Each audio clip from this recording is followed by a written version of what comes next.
All right, guys, this is really exciting because now we are moving from our understanding of how to use a standard and a 我可以 statement, an objective in our lesson plans. That was the first step.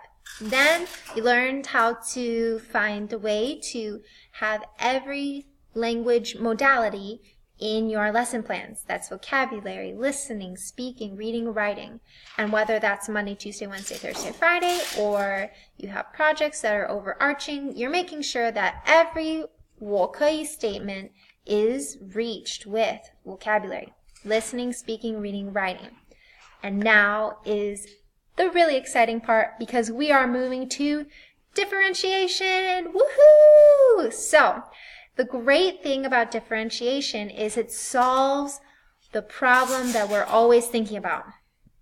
My kids don't learn the same way. Of course not. They're children. They're all at different levels. With language groups, we often think, no, they're too high to be in my class, or, no, they're too low in my class. And our reaction is that we just want to push them out of our class and push them into the class that is the next level up or the next level down below. So I've heard some Chinese teachers or ESL teachers say, oh my goodness, so-and-so is so good, he shouldn't be in my class, and they want to put him in the next class. But then he gets to the next class and then the teacher thinks, oh no, what is so-and-so doing here? He is not good at Chinese. Why is he here? And so we have a lot of friction with that because we don't know what to do with these students unless they're exactly at the level that we want. But they will never be exactly at the level that we want to work with unless we are tutoring. But we are not tutoring, so you have more than one language level in our class. One way we can work to meet the needs of the different levels in our class are to look at our lesson plans in centers. Now, this can work for elementary as centers. In secondary, this would be called stations or group work. It can work for both. Now, you might want to do centers some of the time. You might want to do centers all of the time. For ESL, I did centers all of the time. But I also had times to work with my kids on writing projects and things like that. So maybe your lesson plan will look like centers, centers, centers, centers, group project. That's okay. It's your ability to change it to your liking. So the first thing you're going to do is you're still going to look at your 我可以 statement. That is always your starting place. It is always your ending place. It is your glue. It is more important than your book. It is more important than your curriculum. It is more important than anything. This is where you always start, no matter the level of your lesson plans. Then you're going to look at your students. And you're going to group them. This is the easiest way for you to group them are, who are my beginning students? I should actually change this to beginning, to be honest. Beginning, who are my intermediate students, and who are my high or my advanced students. Now, this does not mean you have level 1, 2, and 3 in your class. This means I look at my level 1 class. Who are my beginning students? Who are my intermediate students? And who are my advanced students? Because maybe in your beginning class, you have some students, they don't know how to say 你好. But you have some students who they understand how to have a conversation, but they don't know how to write. But they both deserve to be in level 1. So here we go. That's how you would put the names. So this is Sally. This is Janice. This is Ashley. Sorry, Sally. No offense. I know that you're better than a beginning level of Chinese. So I would take all of my class and put them into the beginning, intermediate, and advanced groups. Now, I didn't put examples of what these centers can look like because you guys requested to have a different video about centers and activities. So that will be a different video. Also, I don't want this video to be too long, so I will just show you the format. Also, one more reason why I will not put an example here. If you're looking at the intermediate level of lesson plans, that means you already have an idea of what kind of ways you use to teach your kids. So just keep that in mind. If you want to look at more examples of ideas, look at the beginning, or I'll make a different video about centers ideas at a different time. So Here you would have 3 stations that the kids would go to throughout the time. If you have a 45-minute time, you would have about 10 to 15 minutes per group if you use your time effectively.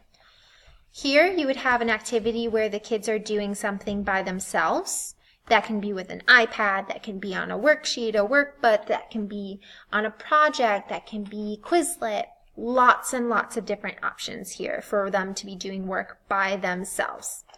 Here is an opportunity for them to practice working together. It's important for them to have group work because with language, the best way to learn it is to practice it. And so here would be an opportunity for them to be working on a project or working through something that's really easy for them to figure out how to do it, but they just enjoy it, like a game or reading books together, different things like that. They can even be making video and peer editing, things like this. But again, more examples in the different video. Just group work, independent work, and here's with the teacher. The most important reason that you change to the group work style is so that way you can cater to the needs of all of these students at different levels. So your with teacher center will not look the same for every group that sees you.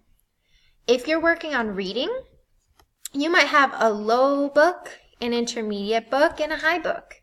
If you're working on speaking, your beginning group is just practicing talking with you, repeating and answering, or making a dialogue and reading it off of a script. Your high group, though, could be creating a speech, something like this, or they could be making, a different activity to teach others. But these activities should look different for each person that you're instructing. Sorry, each group, each small group that you're instructing. Just because you have centers doesn't mean that this lesson gets to stay the same, because then you're doing a lot of work just to help you with your management. But actually, the most important reason we do this is so that you have the opportunity to teach them differently. And you know what? When you have them in these groups, and if you group them according to their ability here, you'll notice that you'll automatically start making changes on how you talk to them. If this is a really big jump for you from the beginning lesson template where it's a whole group setting for the kids, why don't you just start by having 3 centers: independent work, group work, and a with teacher group. And then later you can look at what this activity looks like and for the 3 different groups. Please consider that every time you teach group 1, group 2, group 3, that you're still meeting this 我可以 statement. This is always what you want to teach. So maybe here they're learning 你好 and 你好吗. And maybe here they're learning 你好你好吗我很好我忙我不忙 blah blah blah blah blah. And here they're learning a more advanced structure of how to talk with their peers, or asking where someone is and being able to go and then meet with them. So you're still always having something with greeting your peers here, here, and here. If we want to get into different 我可以 statements for each group, that will be the advanced or the master lesson plan template. So that's just a really quick explanation of what this kind of lesson plan would look like. This is a lesson plan template for 1 class.